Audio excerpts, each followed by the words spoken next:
Hello ladies and gentlemen, today we are going to be painting the character Shadow from the Sonic 3 movie. And before we jump into it, no spoilers, but the movie was epic cinema, so if you're into visuals and love vibrant, surreal colors, this is definitely the perfect movie for you. Here I am sketching out a quick concept that is going to help me map out the proportions on the canvas. When sketching out the composition, we're not sketching based on accuracy. We are sketching and basically drawing and filling in missing information. The first thing we'll be focusing on by capturing this is the shading, which we're going to start out from the darkest to the lights and find any unique shapes that is going to help us slowly see the character that we're painting.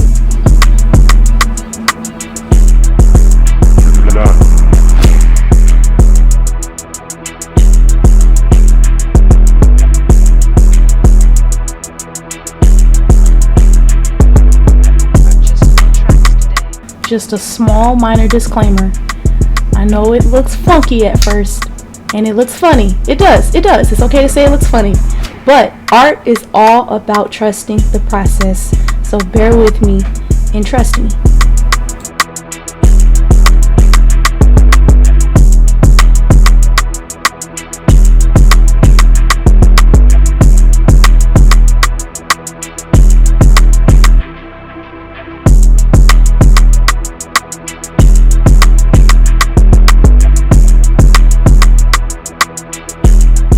By this time frame, I was sketching. I got so tired of sharpening my pencil repetitively, I just decided to just go in with the oil pastel to cover more ground and to just experiment. Even though it's all going to be painted over, I really didn't worry about it. I just let go and just continued on.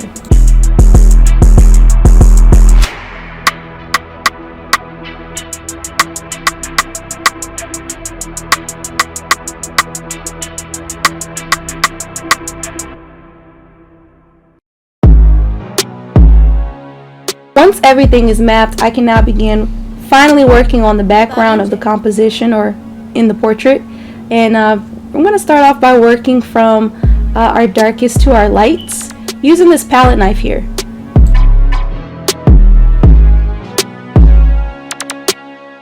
I appreciate each and every one of you that are watching this video right now. It means a lot to me, especially as a small artist.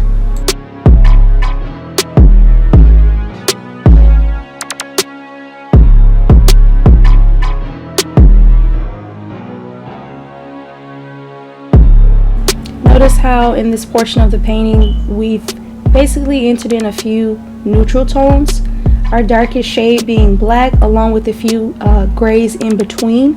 This is going to help capture not only the texture of Shadow's quills, but it's also going to capture the lighting on the portrait itself.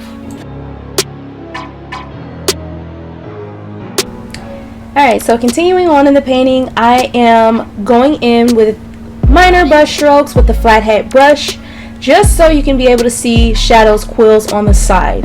I'm going in with a few neutral grays because Shadow's, although he's black, technically because it's a painting, I can't paint his quills just all black. There has to be some type of light per se going on. And speaking of light, I'll share something a little bit about light that I particularly know. The message is clear as day. You are the light of the world. A town built on a hill cannot be hidden. Neither do people light a lamp and put it under a bowl. Instead, they put it on its stand, and it gives light to everyone in the house. In the same way, let your light shine before others, that they may see your good deeds and glorify your Father in heaven. What about MJ? Particularly for a painting, capturing light is very essential because it's always going to capture the dimension and it's going to make the painting essentially not appear flat. So, in this painting of Shadow, no pun intended, but that's the reason I'm capturing the shadows. Just to make sure it doesn't look flat, or as flat, I should say.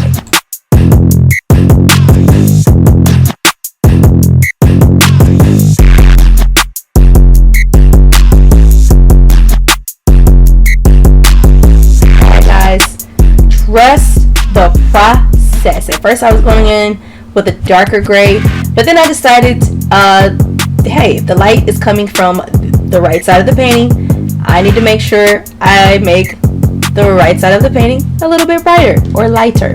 So that is what I did. I started adding a few more gentle brush strokes here and there with a few softer and lighter grays, as you can see.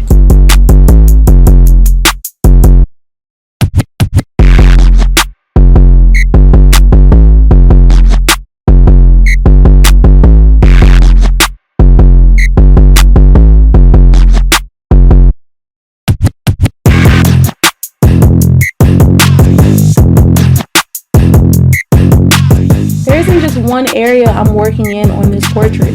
If you've noticed, I'm working all around. I'm capturing all different kinds of shades in gray. I'm not focusing on one steady spot because sometimes that makes me overwork a portion on the painting. And so I'm just working from his snout to his eyes to the background to some certain small details here and there.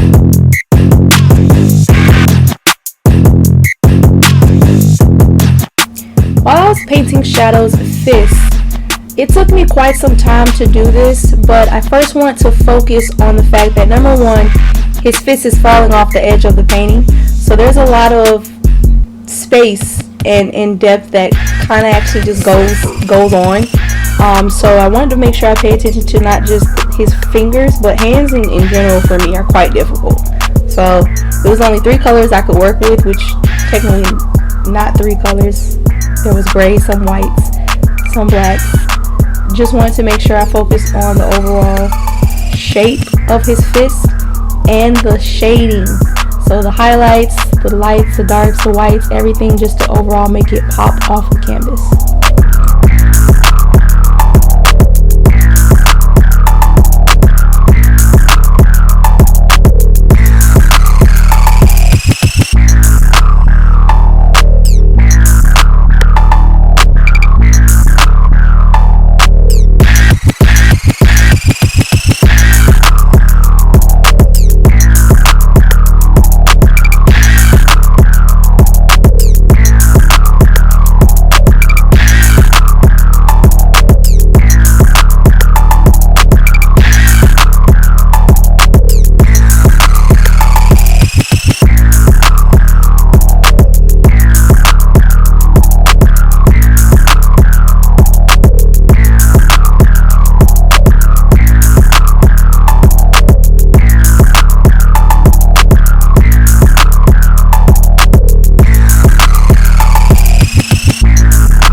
Now we've added more details, even more details actually. The fist on the right has more details and it appears closer in the foreground.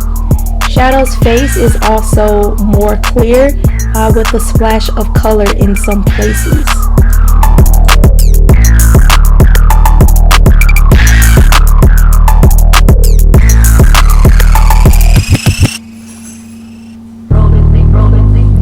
For the paint on his eyelids, I used some UV backlight paint, so just to add a nice wonderful effect on the portrait if it's ever in LED lighting.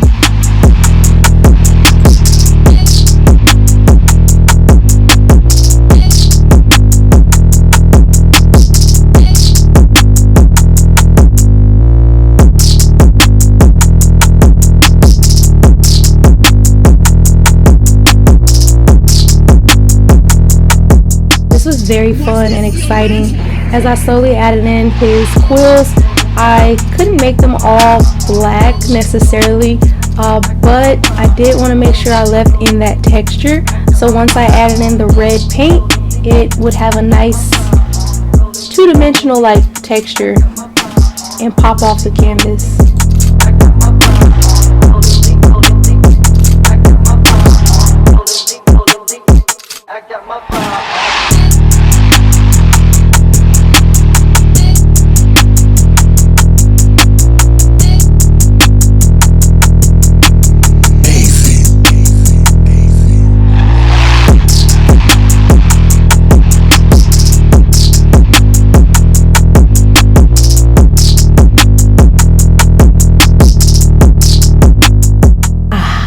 The color red, such a powerful pigment. It really overshadows anything that you place it over. Really, it's like a cape almost.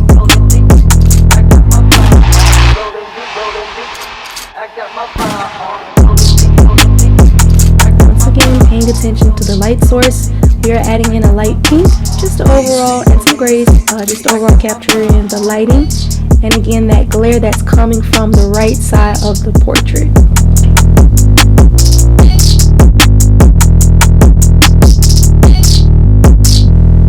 Capturing some details on his face or his snout. This is kind of hard to do because number one, we're not painting skin. We're painting technically a character. This particular character has fur, I think, and I didn't want to lose any of that texture, so I can't paint this texture kind of almost like skin.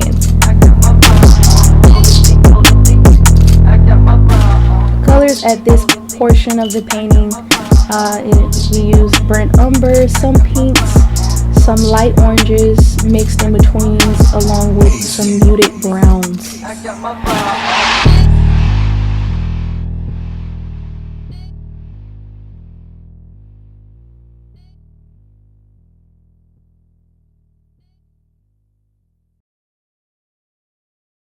Intricate details we're going to sharpen up here along Shadow's face. Don't want to lose any information, but again, we have to pay attention to the lighting. So as we're adding color over the grays, we still want to make sure we're capturing texture as well as depth, and that's when the color theory comes into play.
We get to go in with some chaotic energy.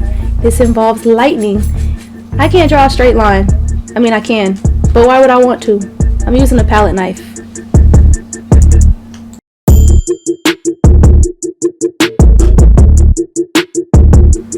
Oh man.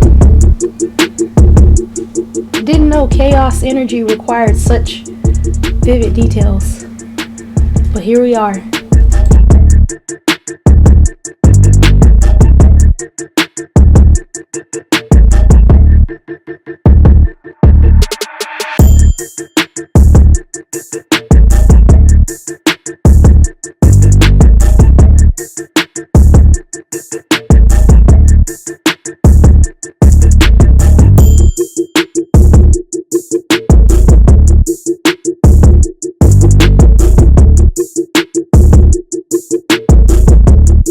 Last but not least, highlights.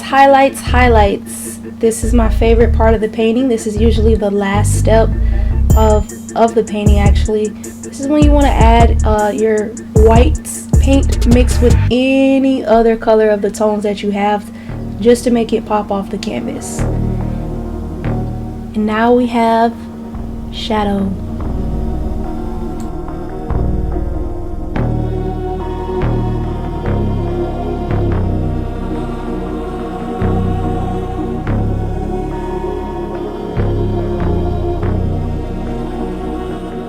I appreciate you all again for watching this video. Oh yeah, and here's the piece in the backlight. See how it looks? Looks much better in person. I promise. Hey, hey, hey, shadow, shadow, shadow, team shadow.